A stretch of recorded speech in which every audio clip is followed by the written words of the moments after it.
Hello ladies and gentlemen, it's Young here and welcome to an Assassin's Creed 4 review roundup. The game is out at last for Xbox 360 and PlayStation 3 and reviews have flooded in. Currently, the game is sitting at a pretty good average score of 85% for the Xbox 360 version, 89% for the PlayStation 3 version, and 81% for the PlayStation 4 version.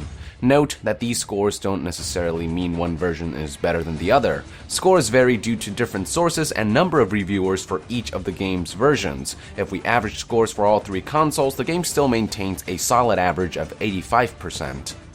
So, what did the reviewers have to say about the game? The lowest score came from website gamer.no, giving the game a 60% rating, calling Assassin's Creed 4 the weakest in the franchise. While the Norwegian website praised the game's expanded naval system, the array of activities that the open-world sea offers, and fun side missions, the reviewer criticized the game for refusing to evolve both in terms of mission structure and mechanics, which according to him are becoming stagnant. And, like many journalists out there, the reviewer was disappointed with the main campaign and its story, but overall the game's biggest crime was its inability to fix old problems and to produce core mechanics that feel enhanced or new.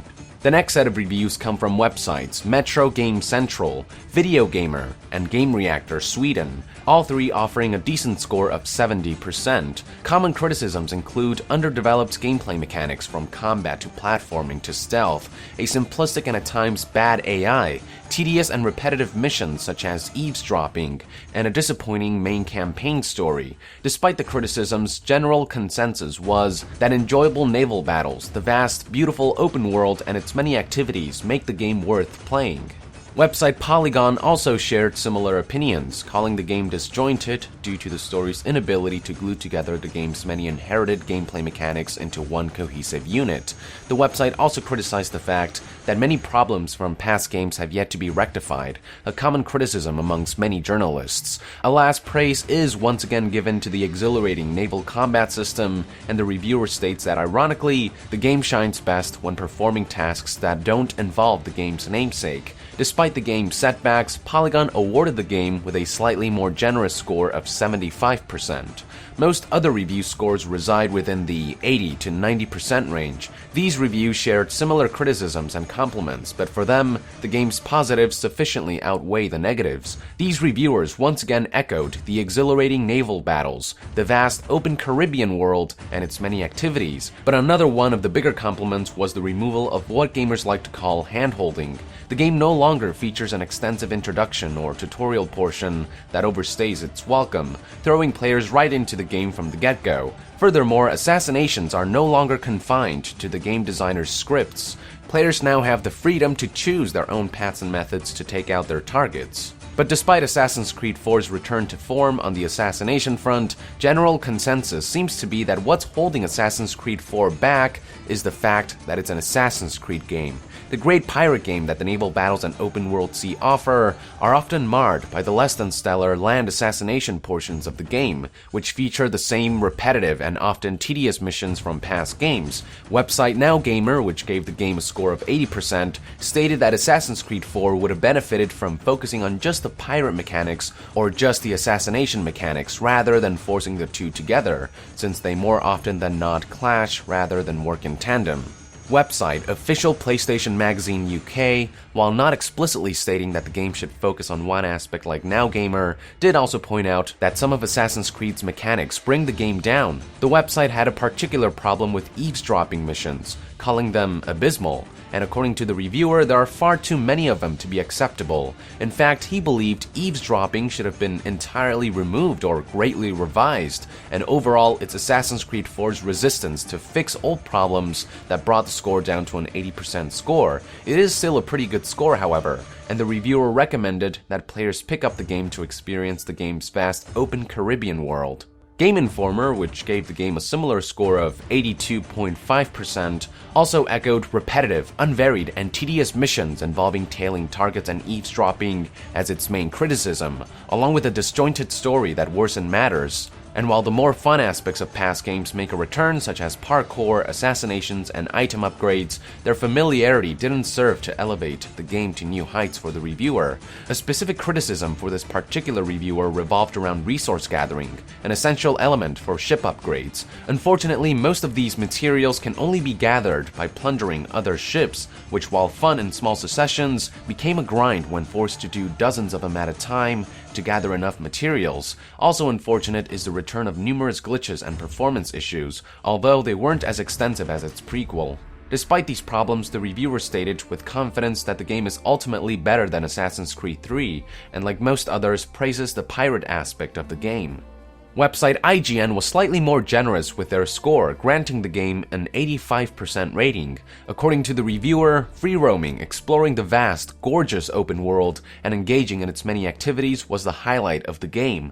The game shined brightest when players set out to find their own adventures. What brought the game down was the disappointing main campaign and its story, which again is a common criticism amongst journalists. But the freedom to roam freely, engage in interesting activities, and cause trouble more than made up for the game's shortcomings. On the higher end of the scoring spectrum are websites such as GameSpot, official Xbox Magazine UK, and Game Trailers. GameSpot awarded the game with a score of 90%, and this particular review stands amongst few to actually praise the story, complimenting it for its unique take on the main character, who is neither a pirate or an assassin and uses both to his benefit, and complimenting it for its more human take on a pirate story through themes such as the fading luster of youth and a longing for home.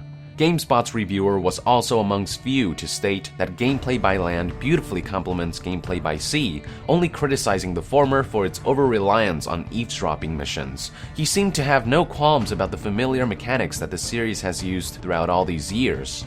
An identical score of 90% was awarded by Xbox Official Magazine UK, whose reviewer also wasn't bothered by the story, but this reviewer does point out that treasure maps give away too much information to make treasure hunting as satisfying as it could have been. Instead of giving simple clues like island names, they give players precise coordinates, eliminating a sense of challenge, satisfaction, and discovery. Also preventing the game from reaching its full potential are returning problems such as occasionally shaky parkour and tedious side missions involving tailing and eavesdropping, but in the end, previously mentioned pros make up for the game's shortcomings. Game Trailers also had compliments to give to the game, stating that its story, world, and systems come together to form a more cohesive game than its predecessor, even with the unfortunate shortcomings like an unchanged and still underdeveloped combat system. Despite minor issues, Game Trailers confidently labeled the 4th numbered entry as the best Assassin's Creed game to date and one of the best games for pirate fans. The 3 highest scores came from websites EGM, Cheat Code Central, and The Escapist, awarding the game with scores of 95%, 96%, and 100% respectively. All 3 were much more forgiving towards the game's frequent eavesdropping missions. EGM's reviewer stated that the new Eagle Vision, which now features a tagging system and X-ray vision, allowed him to follow targets from much further away, making these kinds of missions less frustrating than in past games. Cheat Code Central's reviewer, despite having qualms with the frequency of these types of missions, complimented them for being faster paced than past games. The Escapist reviewer appreciated the challenge of these missions, even if frustrating at times. And unlike most journalists, these 3 reviews didn't seem to have a problem with the game's more familiar mechanics. Cheat Code Central's reviewer in particular welcomed the familiarity, with his biggest compliment being that the game was refined in areas that needed to be refined while leaving alone what didn't. Now, despite their many compliments, a few minor criticisms were shared. Website EGM criticized the game's new Eagle Vision for being too overpowered and making certain stealth missions far too easy, while the Escapist criticized some of the game's poor placement of checkpoints, sometimes resulting in players having to replay large portions of a mission. But none of these missions prevented them from highly recommending what they believe to be the best entry in the franchise. So, here's a basic rundown of the pros and cons of the game. Critics universally praise the vast, beautiful, open Caribbean world, the many fun activities that it offers, and the entirety of the new and enhanced naval system. There is no denying that the sea and pirate portion is the highlight of Assassin's Creed 4. Unfortunately, the same couldn't be said for the land portion, which remains too familiar and at times too repetitive to be compelling. Eavesdropping missions were universally criticized for occurring too frequently and for being far too tedious, acting more like cheap forms of dialogue exposition than anything else. These types of missions didn't help the main campaign either, which is already marred by a disappointing story, although a minority had no problems with it. Further keeping the game from reaching its full potential are familiar and aging core gameplay mechanics, which received mixed reviews. While some had no qualms with them, a decent majority criticized that gameplay mechanics feel underdeveloped, especially when considering that the franchise has changed very little in terms of core gameplay mechanics these past few years. Parkour at times does not respond to players' expectations. Combat still focuses on counters and it still feels at times difficult to direct, and stealth is marred by the less than stellar AI. Improvements have been made on the assassination front, however, which now grants players freedom to choose their own methodologies. But overall, there seems to be a universal agreement that living the pirate life is a far more compelling experience than living the assassin life. That is it for today, ladies and gentlemen. Thank you for tuning in. For more review roundups, be sure to join the NASIAN and subscribe to Yong. I'll see you guys next time. Thank you very much, and Yong out.